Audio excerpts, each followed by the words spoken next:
அதே போல் இன்றைக்கி நம்முடைய பாட்டாளி மக்கள் கட்சியுடைய தலைவர் அன்புமணி ராமதாஸ் அவர்களும் எங்கள் தலைவர் இன்றைக்கு நிறைவேற்றியிருக்கக்கூடிய அந்த சிறப்பு தீர்மானம் மக்கள் தொகை கணக்கெடுப்பு எடுத்த பிறகுதான் இந்த ரிசர்வேஷனை பற்றியெல்லாம் இறுதி முடிவு எடுக்க முடியும் என்பதை உணர்ந்து இன்றைக்கு ஸ்பெஷல் தீர்மானத்தை சிறப்பு தீர்மானத்தை சட்டமன்றத்தில் நிறைவேற்றியிருக்கிறார். இதை அனைவரும் வரவேற்றிருக்க வேண்டும். காரணம் என்னவென்று கேட்டால் ஏதோ விக்கிரவாண்டி தேர்தலுக்காக நாங்கள் செய்கிறோன்னு பழனிசாமி சொல்கிறார். அதுவே தப்பு. இதை பாராளுமன்ற தேர்தல் அறிக்கையிலேயே எங்கள் தலைவர் தளபதி சொல்லியிருக்கார். திமுக வெற்றி பெற்று வந்தவுடன்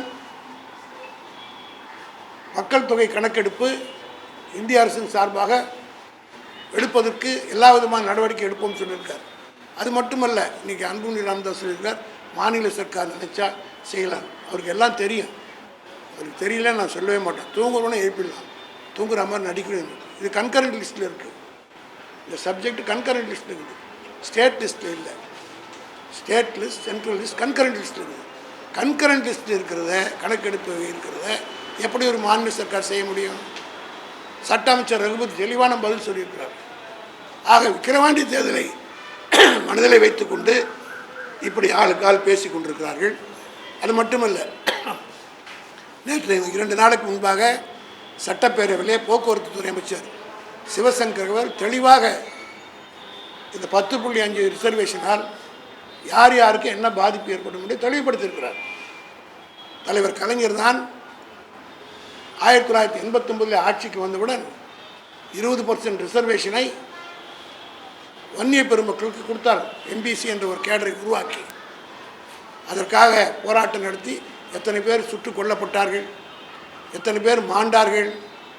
அதிமுக ஆட்சி காலத்தில் ரத்தம் சிந்தாமல் தலைவர் அவர்கள் உடனடியாக கேட்டுக்கொண்டார்.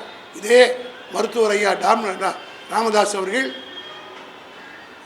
எங்கள் தலைவர் கலைஞரை மனதார பாராட்டினார். அந்த கேசட்லாம் இருக்குது, அதெல்லாம் விக்கிரவாண்டி தேர்தலில் போடுவோம். ராமதாஸ் அவர்கள் பேசி பாராட்டியதை போல் இதுவரை யாருமே கலைஞர் பாராட்டியதில்லை இந்த ரிசர்வேஷனுக்காக. அப்படி இப்போ அதனுடைய விளைவு நேற்று எதுனா 10% கேட்குறீங்களே, அவருடைய தெளிவாக சொல்லுங்கள், எல்லாருக்கும் புரிகிற மாதிரி எலிமெண்ட்ரி கிளாஸ் எடுக்கிற மாதிரி நம்ம எஸ்எஸ் சிவசங்கர் சொல்லியிருக்கார். 20% கொடுக்கறதுனால திண்டிவனம் ஆர்ட்ஸ் காலேஜில் 20 சீட்டுகள் 100 சீட்டுன்னா 20 சீட்டு வன்னியர் கிடைக்கும். நீங்கள் கேட்குற 10.5 கேட்டிங்கன்னா 10 சீட்டு தான் கிடைக்கும். ஆக வன்னியர்களுக்கு 10 சீட்டு போய்விடும். இதே போல் தென் மாவட்டங்களிலே சீர்பண்ணைவர்கள் மற்றவர் இருக்கிறாங்க பாருங்கள், அங்கே வன்னியர்கள் கிடையாது. அவர்களுக்கு 10% தான்னா அவங்களும் பாதிக்கிறாங்க.